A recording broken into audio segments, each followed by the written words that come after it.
Welcome back সবাইকে। অনেক তো রোমান্টিক অ্যাকশন রিভেঞ্জ ড্রামা দেখলে, তবে আজ চলো একটু হরর এক্সপিরিয়েন্স করা যাক। তো চলো শুরু করি আজকের নতুন কে ড্রামা ট্যারোট।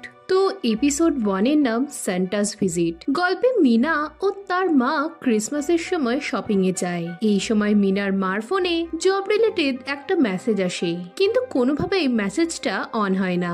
এই সময় মিনার মা লক্ষ্য করে যে মিনা আশেপাশে কোথাও নেই। এই দেখে সে ভয় পেয়ে মিনার নাম ধরে চারিদিকে তাকে খুঁজতে শুরু করলে এক জায়গায় সে মিনাকে দেখে। মিনা তাকে একটা পুতুল কিনে দিতে বলে, কিন্তু মিনার মার কাছে সেটা কেনার মতো সামর্থ্য ছিল না। তাই তার মা তাকে পরে কিনে দেবে বলে পুতুলটা আবারও তাকে রেখে দেয়। ঠিক এই সময়ই তাক থেকে একটা ট্যারোট কার্ড মাটিতে পড়ে যায়, যেটা ছিল হুইল অফ ফরচুনের কার্ড, যা জীবনে পরিবর্তনের সাথে দুর্ভাগ্য বয়ে আনে। এখন মিনার মা কার্ডটা তোলার সাথে সাথেই তার কাছে একটা জব ইন্টারভিউর মেসেজ আসে, আর সেটা দেখে সে খুশি হয়ে মিনাকে বাড়ি নিয়ে যায়। রাতে মিনার মা মিনাকে টিঙ্কারবেলের গল্প শোনাচ্ছিল, যেখানে লেখা ছিল যদি বাচ্চারা এলসদের বিশ্বাস না করে তবে টিঙ্কারবেল মারা যাবে। এই শুনে মিনা বলে সে এলসদের বিশ্বাস করে। মিনার মা বলে আমাদের সবার মনে একটা স্পিরিট বাস করে, কিন্তু যদি কেউ বলে পৃথিবীতে কোনো এলস নেই তবে সেই মুহূর্তেই সমস্ত এলসরাই অদৃশ্য হয়ে যাবে। তাই মিনা তোমাকে সবসময় এলসদের ওপর বিশ্বাস রাখতে হবে। এই শুনে মিনা খুশি হয়ে শুয়ে পড়ে। মিনার মা জানতে চায় সে আজ লিলির সাথে খেলা করেনি। মিনা বলে যে কেউ না থাকলে তবেই লিলি আসে। এই শুনে মিনার মা ভাবে যে লিলি হয়তো অনেক লাজুক, কিন্তু মিনা জানায় লিলি তাদের বাড়িতেই থাকে, কিন্তু এটা তার মা জানে না। মিনার মা বলে লিলি আসে কোথা থেকে। এতে মিনা তাকে আলমারির দিকে ইশারা করে। এই দেখে মিনার মা আলমারিটা খুলতে গেলে মিনা বলে ওঠে তুমি দেখো না মা, লিলি ভয় পাবে। পরদিন মিনার মা তার মাকে বলতে থাকে যে মিনা অনেক ভালো গল্প বলতে পারে, হয়তো ও বড় হয়ে জেকে রাউলিং এর মতো কোনো বড় রাইটার হয়ে যাবে। এই শুনে মিনার দিদা হেসে বলে যে মিনার মার মতো কেউ মিথ্যে বলতে পারবে না। এতে মিনার মা বলে সে মিনাকে মিথ্যে বলার জন্য কখনোই তার মতো বকা দেয় না। এভাবেই হয়তো গল্প বানাতে বানাতে মিনা একদিন বড় রাইটার হয়ে যাবে। নেক্সট সিনে মিনার মা একটা কনভেনিয়েন্স স্টোরে ইন্টারভিউ দিতে যায়। ম্যানেজার তাকে ক্রিসমাসের দিন জয়েন করতে বললে মিনার মা একটু চিন্তায় পড়ে যায়। বাড়ি ফিরে এসে কিন্ডারগার্টেনে ফোন করলে জানতে পারে যে ক্রিসমাসের দিন কিন্ডারগার্টেন বন্ধ থাকবে। তাই সে তার মাকে ফোন করে 25 ডিসেম্বর মিনার দেখাশোনা করতে বলে। এদিকে সে এ ধরনের জব করছে শুনে তার মা রেগে যায়। এতে মিনার মা বলে যে সংসার চালানোর জন্য তাকে এটা করতেই হবে। এরপর রাতে মিনার মা আবারও মিনাকে গল্প শোনায়। মিনার ঘুমানোর আগে সে জানায় যে কাল তার জবের প্রথম দিন, তাই মিনা কি বাড়িতে কাল একা থাকতে পারবে। এতে মিনা জানতে চায় সে কি তবে তার কিছু ফ্রেন্ডদের বাড়িতে ডাকতে পারে। এতে মিনার মা রাজি হয়ে তাকে লিলির সাথে সময় কাটাতে বলে, আর জানায় যদি অচেনা কেউ বেল বাজায় তবে মিনা যেন দরজা না খোলে। পরদিন মিনার মা জবে যায়। তার কলিগ বলে যদি কোনো কাস্টমার বিলিং করার পর কোনো জিনিস নিয়ে যেতে ভুলে যায় তবে রুল অনুযায়ী সে কাস্টমার সার্ভিস সেন্টারে সেটা রেজিস্টার করবে, কিন্তু অনেক কাস্টমারই সেগুলো আর নিতে আসে না। তাই সে যেন জিনিসগুলো প্রথমে ক্যাশ রেজিস্টারের নিচে রাখে। এই শুনে মিনার মা অবাক হয়ে এর কারণ জানতে চায়। এতে কলিগ বলে যদি কেউ সেগুলো নিতে আসে তবে সে ইজিলি সেগুলো দিতে পারবে, কিন্তু যদি কেউ না আসে তবে কিছুদিন পর সেগুলো তাদেরই হয়ে যাবে।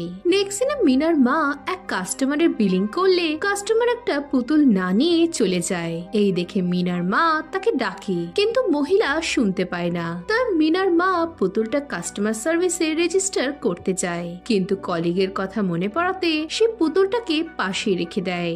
এরপর সে মিনাকে কল করে তার খোঁজ নেয়। সে জানতে চায় লিলি কি বাড়িতে এসেছে। এতে মিনা বলে আজ লিলি নয়, আজ সান্টা এসেছে। এদিকে এই শুনে মিনার মার চিন্তা শুরু হয়। সে জানতে চায় মিনা দরজা খোলেনি তো। এতে মিনা বলে সান্টা কি দরজা দিয়ে আসে, সান্টা তো জানলা দিয়ে আসে। এই সময় কাউন্টারে কাস্টমার বিলিং করতে এলে মিনার মা ফোনটা কেটে দেয়, কিন্তু এর সাথে তার চিন্তাও বেড়ে যায়। সে লাঞ্চ টাইমে মিনাকে ক্রমাগত মেসেজ করতে থাকে। মিনা বলে সান্টা তাকে একটা গিফট দিয়েছে, এই বলে সে একটা ক্রিপি পুতুলের ছবি পাঠায়। এটা দেখে মিনার মা বলে এটা কি তার দিদা তাকে দিয়েছে। এতে মিনা জানায় যে সান্টা এটা তার মার জন্য দিয়েছে। মিনার মা জানতে চায় সান্টা কেমন দেখতে, তার কি লাল জামা সাদা দাড়ি রয়েছে। এতে মিনা জানায় না, তার দাড়ি কালো। এই সময় হঠাৎ করে ম্যানেজার সেখানে চলে এলে মিনার মা ঘাবড়ে যায়। কাজ বাদ দিয়ে মিনার মাকে বসে বসে ফোন ঘাটতে দেখে ম্যানেজার তার উপর রাগ করে তাকে কাজে যেতে বলে, কিন্তু মিনার মার কাজে মন ছিল না। সে কাজের ফাঁকেও মিনাকে মেসেজ করে যাচ্ছিল। ম্যানেজার এজন্য তাকে আবারও বকা দেয়। মিনার মা তার কাছে ওয়াশরুমে যাওয়ার জন্য পারমিশন চাইতে থাকে। এতে ম্যানেজার তাকে জলদি আসতে বলে জানায় তার দেরি হলে সে আর এখানে কাজ করতে পারবে না। পরের দিনে মিনার মা মিনাকে ফোন করতে থাকলে সে ফোন তোলে না। এই দেখে মিনার মা তার হাজবেন্ডকে ফোন করে মিনার কাছে যেতে বলে। এতে সে বাইরে আছে বললে মিনার মা রেগে বলতে থাকে যে ক্রিসমাসের দিন তারা একা রয়েছে আর তার কাছে এক ফোঁটা সময়ও নেই। এই বলে ফোন কেটে মিনার মা কাঁদতে থাকে। তখনই মিনা তাকে ভিডিও কল করে তাকে তার নাচ দেখায়। এই সময় মিনার মার খেয়াল হয় মিনার হাতে ফোন নেই, তবে তার ভিডিও কে করছে।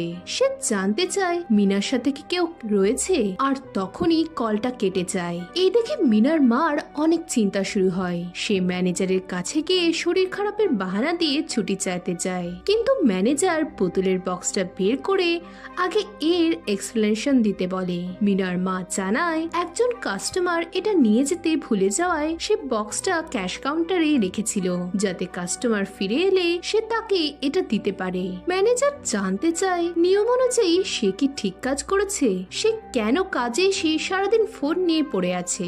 মিনার মা তাকে সরি বলে জানায় তার মেয়ে বাড়িতে একা রয়েছে, এজন্যই সে একটু চিন্তায় আছে। কিন্তু ম্যানেজার তার কথায় বিশ্বাস করে না। সে মিনার মার ফোন কেড়ে সিসিটিভি চেক করতে যায়। সিসিটিভি দেখে কিছু বোঝা না গেলে মিনার মা ম্যানেজারের হাত থেকে ফোনটা কেড়ে বলে যদি তার মিনার সাথে কিছু হয় তবে সে তাকে ছাড়বে না।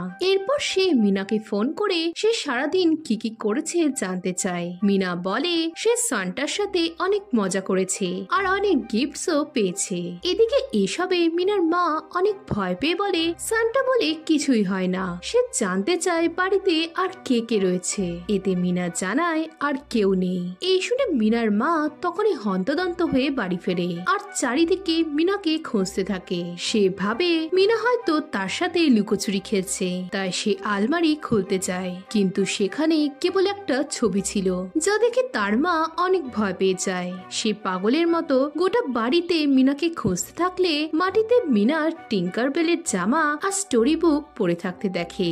বইটা খুললে মিনার মার মনে পড়ে সে মিনাকে বলেছিল যে আমাদের মধ্যে স্পিরিট বাস করে, কিন্তু কেউ যদি বলে যে পৃথিবীতে কোনো এলভস নেই তবে সেই মুহূর্তেই সমস্ত এলভসরা অদৃশ্য হয়ে যাবে আর তাদের আর কখনোই খুঁজে পাওয়া যাবে না। এই মনে পড়ে মিনার মা পাগলের মতো মিনার নাম ধরে ডাকতে শুরু করে আর মিনাকে বেরিয়ে আসতে বলে। তার মনে পড়ে সে সান্টাকে বিশ্বাস করেনি। এই সময় দেখা যায় মিনার মা একটা আনরেজিস্টার্ড নাম্বারে ফোন করে কথা বলে যাচ্ছিল। এরপর যখন সে তার মার কাছে মিনার ব্যাপারে কথা বলে যাচ্ছিল তখন তার মা এসব ভুলভাল বকতে তাকে বারণ করে। এরপর যে সিনটা মিনার মা তার হাজবেন্ডকে মিনার কাছে যেতে বলেছিল তখন তার হাজবেন্ডও তাকে আবারও মিনার কথা ভাবতে বারণ করে। যে সিনে মিনার মা কিন্ডারগার্টেনে ফোন করেছিল সেখানে টিচার তাকে এবার মিনার কথা ভুলে নিজের লাইফে এগিয়ে যেতে বলেছিল। এখন বর্তমানে মিনার মা অনেক ভয় পেয়ে যায় আর হুইল অফ ফরচুন কার্ডের অর্থ সুযোগ ও সৌভাগ্য হওয়ার সাথে যে সে ক্ষতি ও দুর্ভাগ্য আনে। এই মেসেজটার সাথে এই স্টোরিটা শেষ হয়ে যায়। তো সান্টাস ভিজিট কেমন লাগলো জানাও আর লাইক, কমেন্ট ও সাবস্ক্রাইব করতে ভুলো না। তো দেখা হচ্ছে নেক্সট এপিসোডে।